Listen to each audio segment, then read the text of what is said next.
I'm Noochie, by way of the DMV, DC in the house. Y'all make some noise for that. Thank you. I'm gonna start this off by saying I usually don't do speeches. I'm usually performing with a band, so I was like, for me to feel comfortable, I want to bring my band up here.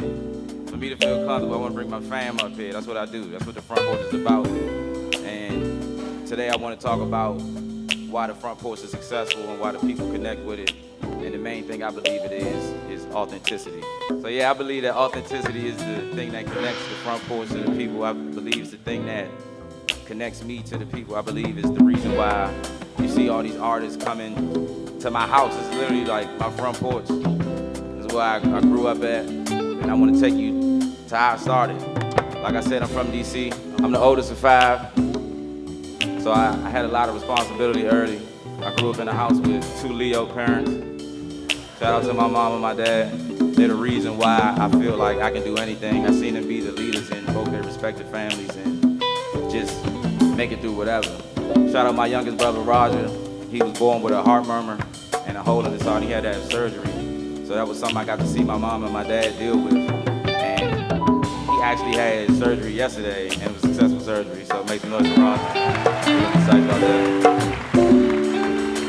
But yeah, my dad, his name is One Way Booby.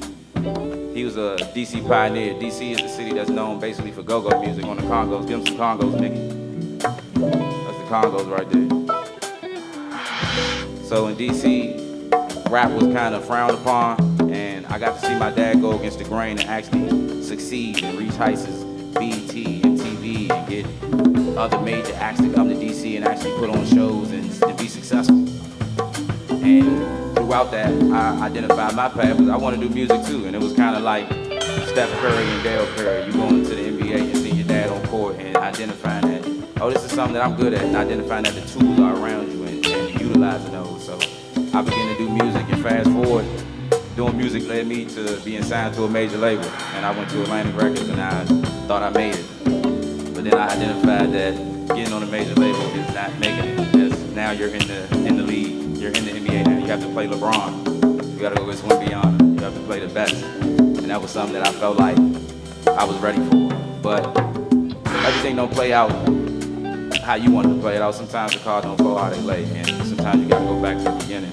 And I felt like on this path, they try to tell you that you need to be balanced. You need to have balance. But I feel like, to be honest, when you're trying to reach heights or achieve something that nobody's ever done, that there is no balance. You gotta go all in or nothing. It's like you gotta sacrifice relationships, friendships, time. I done miss birthdays, I done miss everything, graduations, funerals. Like I've seen people have passed away and I've not been able to be there because I'm so dedicated to this dream that I want to achieve. And I feel like it's worth it because at the end of the day, the goal is to make sure that everybody around you is successful and create generational wealth for you and your community.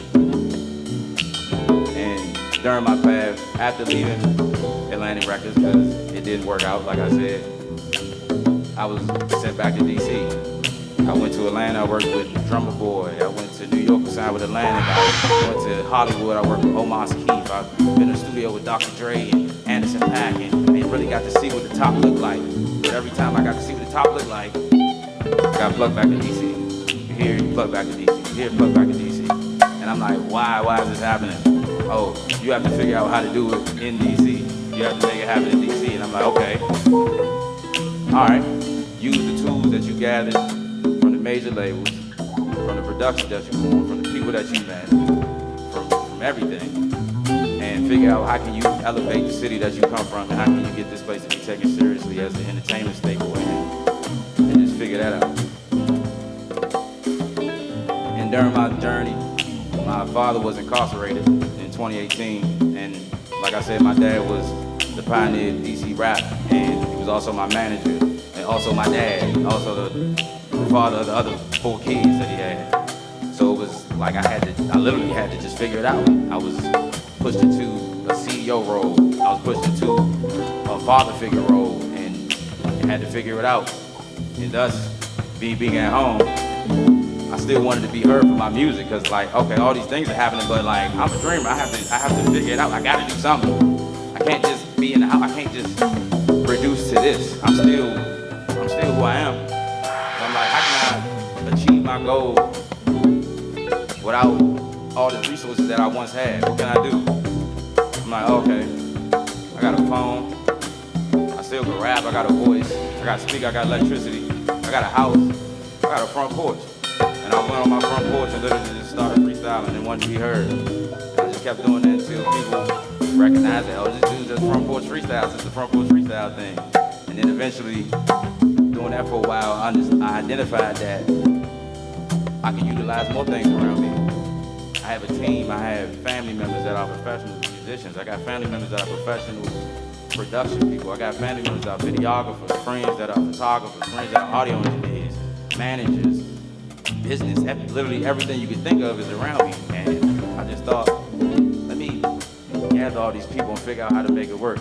And thus, I brought a band on the front porch. We started filming the front porches.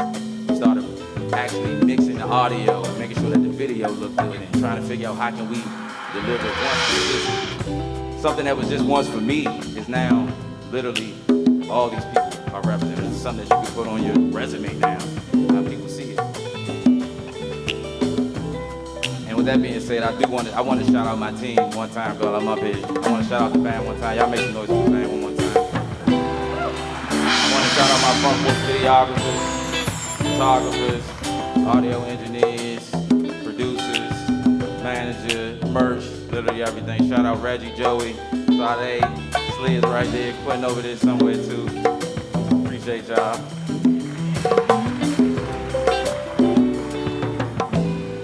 And all with that being said, I feel like the front porch purpose is to connect.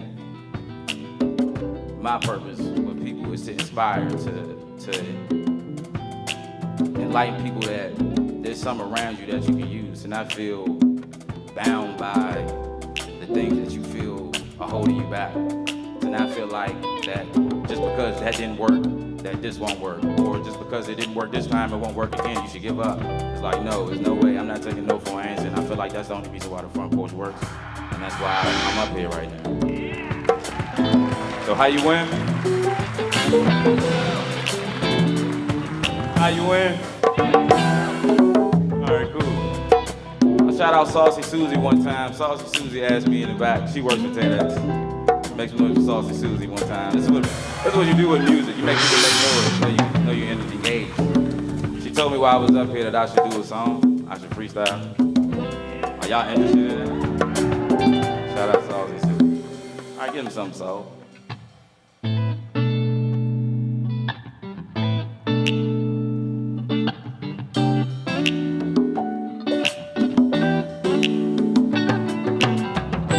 Talk about the journey.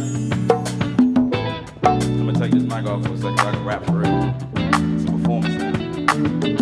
Yeah. Another day in the house, another night on the couch. I'm just waiting for my break. That's the day I be out. But my patience running thin, this here is stressing me out. Maybe this ain't for me. What if I took the wrong route? But I can't dwell on the past, only can map out the future. Try to get my friends to play my stuff like they do future. All the old heads behind the youngin'. 100 miles of running, telling me I got that real spit. Say my time coming, telling me I'ma make it, telling me I'm the one. Say I'm just like my father, duh, I'm his son. Want supposed to be like yours, all I really want is more. Just decked out the Sprinter, and I finally did a tour. I was on the road with bigger and some genuine hitters. And I took my fans with me so they never forget us. We was all around the country, VA snapping the pictures. Now he always out the country, I'm so proud of him, really, here we go. Only good stuff to come about a 6-pack. Team true colors, I got about a 6-pack. Karma is a trick, you get back what you put in. So if you send it BS, you might get back a bullet. Around so many street dudes, they think I'm pushing it too. Know the fans watching me like, what the heck this kid do? I'm like a combination of damn Judah, can't do, they can shut you down the clubs. Cause of this damn shit, bamboo, the people, please skip around me. I got cousins in Atlanta, home in PG County. New York City, Texas, and they flexing down Miami. I'm good in every city in case you ain't understand me. Don't get me started on the girls, that's my strength and my weakness. Ain't it ironic how a rapper got trouble speaking? Yeah, I was in love with you, but you took me for granted. Reporting live the life and times of a hopeless romantic. You went from talking every day to never talking at all. Spending hours on the phone, now you ignoring my calls. Moving forward with each other, let this thing on pause. Something I never thought I'd find was the one thing I lost. Forget it, people ask me to cuss blessing my rep. I'm passionate for this, it's hard for me to hold back. I ain't walking around smiling, putting on this whole act like I'm happy with my position and I'm cool where I'm at. Man, I just had to bail my father out. Feds put a whole camera right outside my house. Every time I'm out of town, one of my people go in. Whether it's jail, the grave, the streets, or the pen. So I'm left with one option, that's to type with this pen. Cause if I make a couple hits, all of this here is gonna end. At least I'm hoping to do. It's good to hope for a new option. Scheming, plotting, dreaming, watching. A little dude from the city that was known for the kill. Made it through all of the BS, the lies and the dealing. Just a man looking for my cause. I ain't perfect, never heard a claim to have no flaws. Just a dude with ambitions, desires to get it. With the moves to maneuver, realizing the critics, you got a problem with it, or better yet, who doesn't? Some of the strongest people ever had to go through the struggle. I seen people I was better than, get on way before me, but they ain't make me stop, just added more to the story. I ain't get jealous, I just study what they did and how to do it better. So when I get on, I stay on, and I be on forever. I be on forever. That we be on forever.